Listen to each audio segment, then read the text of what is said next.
بسم الله الرحمن الرحيم. السلام عليكم ورحمة الله وبركاته. ميل كستا جوجتان كسر هذا برنامج ورقة قدام بيا عالم كاية فلاقين تودا وأربعة أفرت ديسمبر سنة كالاودا كل بعتني أفر إنت برنامج كوجرنا واحد مغلي دونتان ورقة قدام بيا سوريا حقيقة سجين الرقاقة معارضة حد كلا صعود تاثر كيش السراء كتير سندام كأسد يدلين الرقاقة معارضة معلومات دم يسترن أياد كم مغلي دونتان مركي يورس الندام كأسد أي يصير رسمي أبو إيدي تركيا إنه ka dambeeyo wax kasta oo ka dhacaya gudaha Syria iyo weerarada ay mucaaradku wadaan. Ruushka iyo Mareykankuna waxay hadallo adag isku dhaafsadeen fadhi golaha ammaanka ah iyagoo dhinaca kale ku adeynaya waxyaabaha ka soconaya Syria. Faahfaahin ayaad ka maqli doontaan. Maxaad kala socotaa go'aanka ay qaadatay Israel haddii Iiraan ay hub iyo dagaalyahano ku soo aruuriso Syria maxay samayn doontaa Israel? Warkaas way cadeysay duqeyn ay la beegsan doontaa. wuxuu yahay go'aanka Israel ka soo baxay waad maqli doontaan intaynu barnaamijka ku jirno. Qazana waxaa ka dhacay howlgal loogu argudiyay Yaxya Sinwar. muxuu ahaa howlgalkaas? Faahfaahin ayaynu idinkaga haynaa. maxkamadda sare ee Israel waxay diiday in dib loo dhigo dacwadii la xiriirtay musuqmaasuqa Netanyahu loo haysto. Netanyahu ayaana 11ka December lagu arki doonaa maxkamad. Israel waxay ku hanjabaysaa inay weerari doonto Beirut ma waxa burburay heshiiskii xabad joojinta. waad maqli doontaa. waxaad kala socotaa cabsida hareereysay askarta Israel ee Gaza ku sugan. wararkaasi macluumaadkii ugu dambeeyay Gaza iyo caalamka ay maqli doontaan mar kale soo dhawaada. aan ku horeyno waxa sii socda weeraradii iyo duulaankii sida lama filaanka Arbacadii toddobaadka hore ku bilowday oo muddo toddobaad oo soconaya kaas oo u suurageliyay dhaqaaqyada mucaaradka Syria inay qabsadaan dhul ballaaran oo ka tirsan waqooyiga galbeed Syria ilaa iyo bartamaha. hadda waxay ku sugan yihiin albaabka magaalada Hama. mucaaradka hubeysan waxay sheegeen sidoo kale in ay ku guuleysteen inay burburiyeen goobihii difaaca ee magaalada Hama ee nidaamka Asad.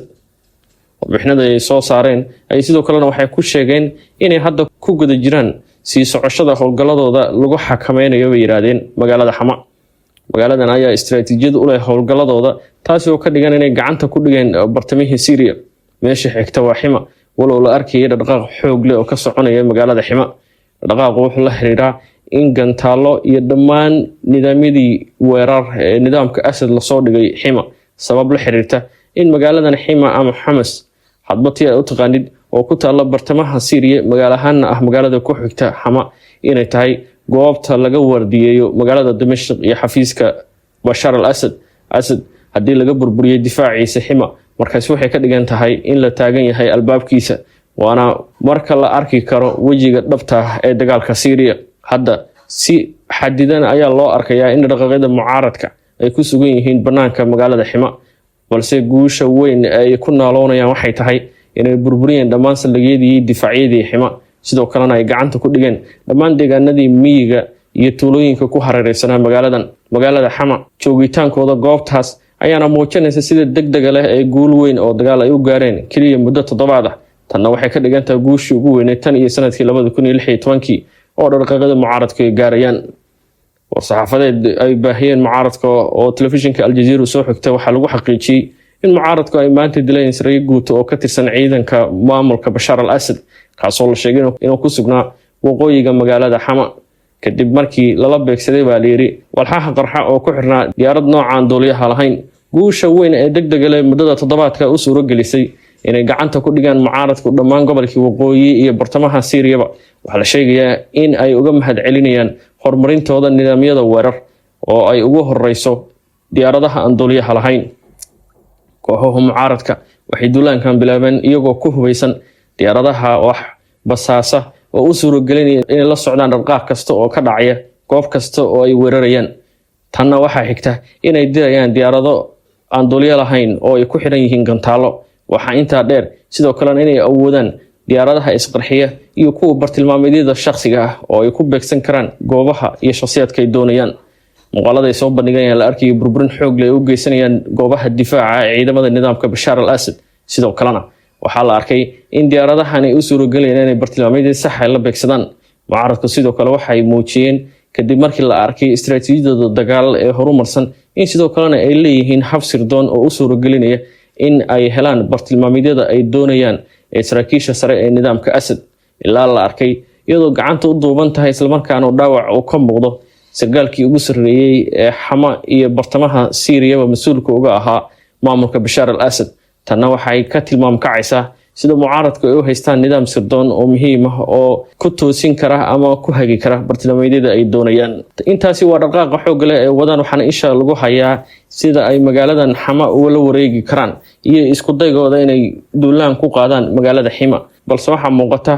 in ay maalmo kala qaadan karto si ay gacanta ugu wada dhigaan magaalada Xama, taas oo tilmaam ka bixinaysa suurtagalnimada in dagaalka ka soconaya gudaha Syria uu muddo kale dheeraad qaato. iyadoo taasi jirta ayaa markii ugu horeysay maamulka Bashar al-Assad wuxuu si cad ugu eedeeyay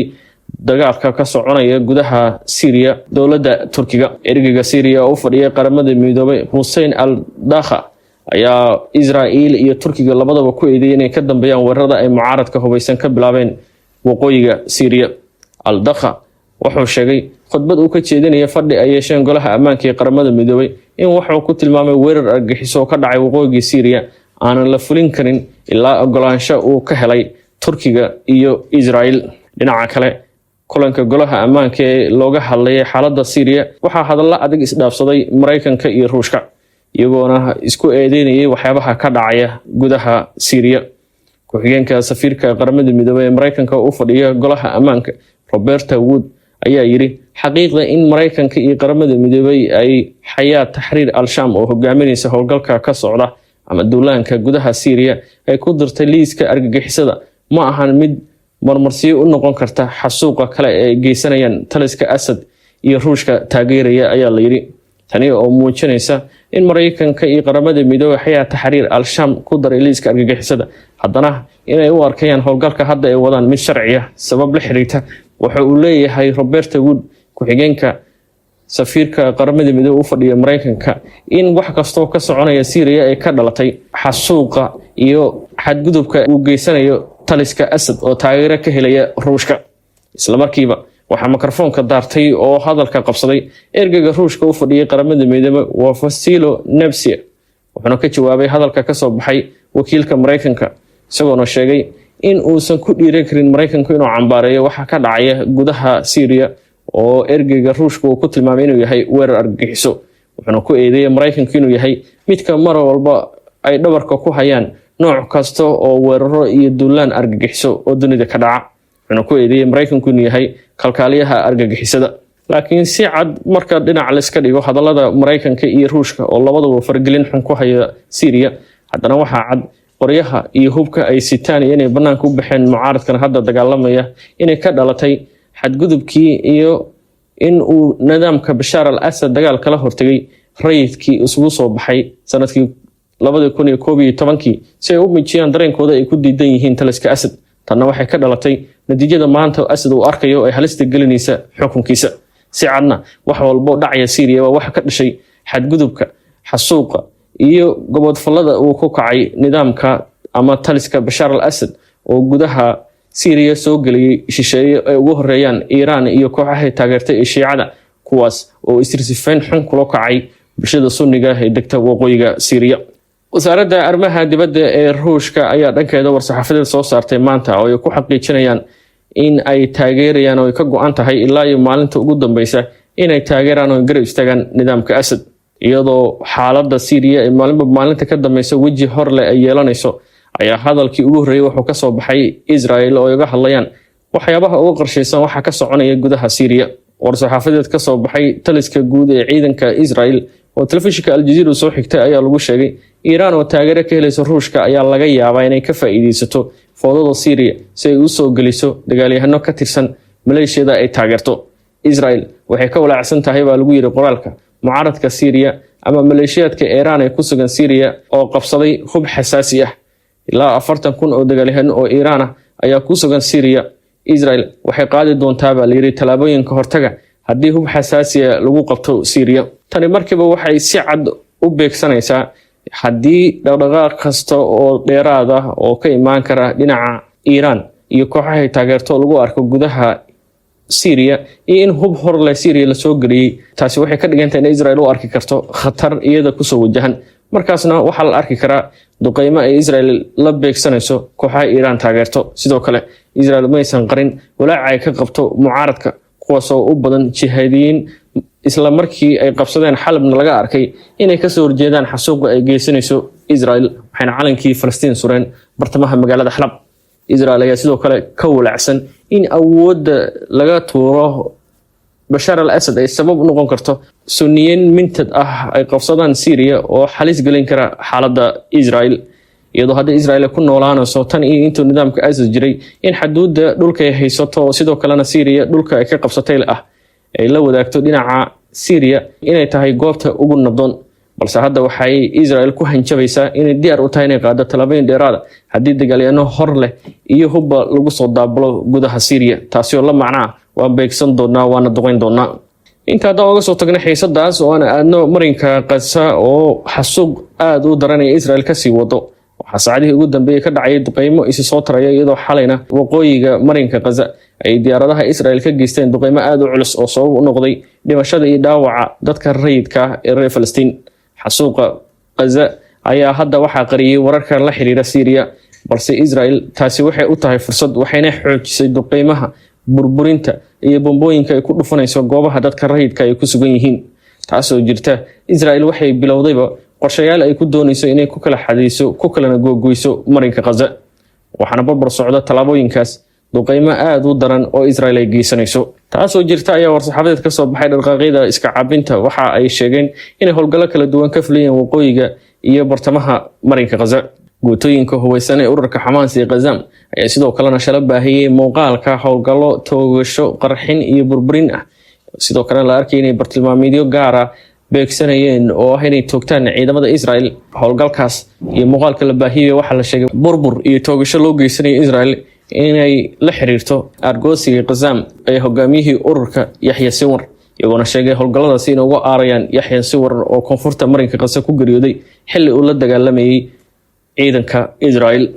Netanyahu ayaa dhinaca Israelna waxa uu wajahayaa xaalad argagax leh kadib markii talaabo kasta iyo isku day kasta uu doonayay in maxkamadda sare ee Israel ay dib u dhigto dacwadiisa dhinaca musuqmaasuqa oo markan la horkeeni doono cadeymo iyo markhaatiyaalba ayaa ku guuldareystay waxaana si cad qoraal uga soo baxay maxkamadda sare ee garsoorayaashuba ay sheegeen inaan maalin dib loogu dhigi doonin Netanyahu dacwadaas arinta la xiriirta musuqmaasuqa Netanyahu waxay ahayd mid halis ku ahayd ka hor 7 Oktoobar intaan la qaadin duulaanka Hamas markaas oo bannaanbaxyo joogto ay ka soconayeen Israel qarkan ay u sarreyd inay Israa'iiliyiintu xukunka ka tuuraan Netanyahu balse dagaalkan ayaa sabab u noqday inuu Netanyahu helo cududaar uu dib ugu dhigayo wax walbana markii uu duulaankaasi dhacay wuu laalay xaalad dagaal ayuu geliyay Israel taasna waxay u fududeysay inuu ku naaloodo kursiga sabab la xiriirta isagoo ku andacoonaya in dagaal ay ku jirto Israel loona baahneen in maxkamad la furo balse dib ayaa garsoorkii loo furay haddana waxaa 11 December laga doonayaa Netanyahu inuu hortago maxkamadda halkaasoo qiraal cadeymo iyo markhaatiyaalba ay imaan doonaan markaas ma cadda waxa uu wajihi karo Netanyahu walow si weyn uga walacsan yahay Israel sidoo kale waxay ku hanjabaysaa inay duqeymo ka geysan doonto magaalada Beirut oo tan iyo Arbacadii hore markii heshiis xabad joojin labada dhinac ay gaareen aan wax duqeymo ka dhicin telefishinka Janaal 12 ayaa sheegay in saraakiisha Israel hadda ay go'aansadeen inay nooc kasta oo weeraro uga yimaada dhinaca Hezbollah ay duqeymo culus ku qaadi doonaan Beirut xilli maalin ka hor ay duqeymo culus ka geysteen koonfurta Lebanon tani waxay muujinaysaa in saacad walba la arki karo soo laabashada dagaalkii u dhaxeeyay Hezbollah iyo Israel si weyn ay u cadaadinaysaa Hezbollah waxayna sii wadaa duqeymaheeda la beegsanayso goobo ay ku sheegtay bakhaarada hubka iyo gantaalada Hezbollah heshiiska xabadujinta ee Arbacadii toddobaadkii horena wuxuu noqday mid kaliya ka dhaqan gala dhinaca Hezbollah oo tan iyo Arbacadii wax weerar aan ka geysan gudaha dhulka Israel ay haysato taas beddelkeeda madaafiic ay ku sheegeen Hezbollah inay uga jawaabayaan weerarada ay sii wado Israel iyadoo xabadujin la qaatay ayaa waxa ka dhashay in duulaan xoog leh ay Israel maalin ka hor ka geysatay koonfurta Lebanon haddana waxay ku hanjabayaan inay weeraro xoog leh ka geysan doonaan Beirut haddii uu wax weerar ama dhaqdhaqaaq ah ay ka arkaan dhinaca Hezbollah ugu dambeyntii barnaamijka ayaanu soo gaarnay ciidanka Israel ay ku sugan gudaha marinka Gaza ee cabsi iyo walwal hor leh wajahaya sidoo sheegay wargeyska Yacdad Ahranos wargeysku waxa uu sheegay inay kordheen tirada ciidanka Israel ee maxkamadda cadaaladda iyo midda dambiyada caalamiga ee waran soo qabshaa u jireen tani waxa la sheegay inay la xiriirto in ciidamadan ay ku baahiyeen barahooda internetka muuqaalada iyagoo burburinaya guryo rayd sidoo kalena geysanaya xasuuq tanna waxa la sheegay inay ku filnaatay in loo jiro waran caalami ah soo qabasho meel ka baxsan Israel haddii ay tagana waxay la kulmi doonaan xabsi